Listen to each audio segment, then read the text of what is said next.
जिहेतु ओंखाम बोथिसे जाबाय आरो लोगोसे रंजा बाजा मोसाबाय दसे सम। जों गोजोननाय मोन्दों बरिगाव प्राइमारि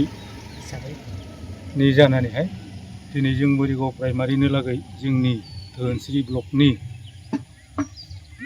ब्लकथिंनिफ्राय जि रंजालु बैसागोनि मुङै बिदि रंजानायनि सिनस्वरुपै मोनसे जानाय लोंनायनि आयोजन खालामनाय जादोंमोन। दिनै बे ब्लकनि बिथोन बादियै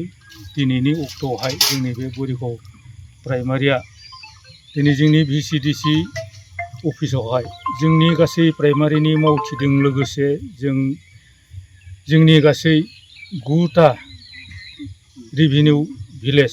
अर्थात बुथ कमिटि बिथांमोनखौ लोगोसे लानानैहाय दिनै जोङो बेबायदि रंजानायजों लोगोसे बेबायदि जानाय लोंनाय फारिलाइखौहाय जोङो लाबाय आरो जों बेबायदि फारिलाइ लानायखौ जोंनि बिटिआर CM डिस्ट्रिक्ट आरो ब्लक बिथांमोन गासैखौबो जोङो जोंनि प्राइमारिनिफ्राय साबायखर बावहरनाय जादों आरो इयुनहालागै जों बेबायदि लोगोसे खौसेथियै बिदि जानाय लोंनाय आरो बिदि गासै खामानियावहाय बिबायदि जों लोगोसे थाज्लायनानै इयुननि जिथु जोंनि मावलांनांगौ खामानि बेबायदिनो जों खौसे जानानैहाय जों मावलांनो थाखाय नाजादों आरो नाजागासिनो दङ आरो बिदिनो जोंनि गासै बेबायदि नाजानायनि गेजेरजों जों नैबे नैथि खेब दा फैबाय थानाय जिथु बिटिआरनि इलेक्सन बेवहाय जों फोथायदों आरो आसा लाखिदों जों नेक्स्ट सरकार निस्सय दागोन आरो जोंनि धोनस्रि ब्लकआ बेबायदि खौसेथि रंजानाय जानाय लोंनाय गासै मावनायनि गेजेरजों जिथु खौसेथिखौ खानानैहाय लाखिदों बेनि गेजेरजोंहाय जोंनि धोनस्रि ब्लकआ 100% बेबायदि देरहासार जानायनि लामायावहाय दङ। बेखौ लानानैनो जों बेबायदि देरहासार जानानैहाय रायजोनि थाखाय आरो गामि गांखन गोरिब गुन्द्रा गासै रायजो राजानि थाखाय जों बेबायदि देरहासार जानानैहाय जों मोजां खामानि मावलांनायावहाय जोंबो बाहागो लाफानानै आवगायलांनो थाखाय जोङो थाम-थिम जानानैहाय दङ आरो बिदिनो इयुन बेलायावहाय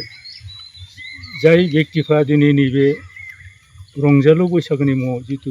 जानाय लोंनायनि आफाद खुंदोंमोन बेयाव गोबाङा बाहागो लाबाय आरो गोबाङा बिबायदि गावनि फोरबो हिसाबै गोबाङा बिबायदि बाहागो लानो हायाखिसै बिथांमोनाबो जोंजों लोगोसेयैनो दङ आरो बेबायदि जोंनि प्राइमारिनि हांख्रायनायावहाय जोंनि साखाथिनिनो दंग्रा बरिगावनि बेबायदि रंजालु बैसागुनि बिदि मोसाखावरि हान्जा बिथांमोनाबो जोंनि बेबायदि गासै फारिलाइखौहाय मोजां मोननानै बिथांमोना जोंजों गामि नाङैनो गाजा गोमजा फैनानैहाय जोंखौ हेफाजाब होफैबाय आरो जोंजों लोगो लाफैबाय बिदि रंजानायावहाय बाहागो लाफैबाय बिनि थाखाय जोंबो आरो बिथांमोनखौबो जों साबायखर बावदों आरो इयुनहालागै दा जेरैहाय जों खौसेथि बिदि खामानि मावलांदों इयुनहालागै गासै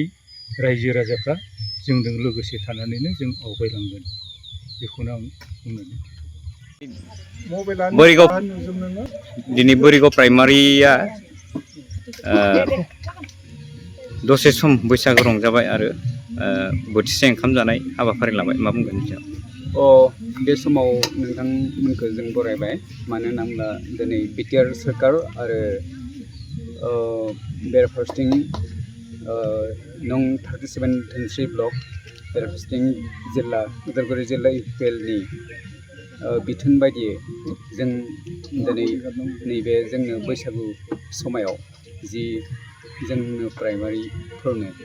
जि रां अनसुंथाइ होबाय जों बेखौ दिनै रंजानायनि गेजेरजों जोंनि बे समाव रंजालि बैसागु फोरबोनि समाव जों एसे बयबो बुथ कमिटि आरो जोंनि मावथि लोगोफोरखौ लानानै जोङो दिनै ओंखाम बोथिसे जानाय जाबाय जोंनि नैबे बरिगाव VCDC अफिसनि लांगोनायावनो जों बे खानाखौ आयोजन खालामनाय जादों। कम्पिउटार कर्सनि सोलोंथाइ लानो गोसो गुदुं सुबुंफोरनि थाखाय गोजोनथाव खौरां। कम्पिउटार कर्सनि थाखाय बेसेन नाङा जासे मुं थिसननायनि खाबुखौ लानानै फैदों क'क्राझार सहरनि खोदोमथलायाव थानाय MS फ्लाइं रुट इनस्टिट्यूशना। बयखौबो थ' बेहाय क'क्राझार सिङाव थानाय खोदोमथला फ्लाइं रुट इनस्टिटिउटआ हस्पिटेलिटी मेनेजमेन्ट आरो एभिएशननि अनगायै कम्पिउटार कर्सखौबो लन्च खालामनाय जादों गोदान थ' बेहाय दा फ्रि एडमिसन सोलिगासिनो दङ जेरै जोङो JavaScript web designing CC programming बेखौ गासिखौबो होनाय जागोन थ'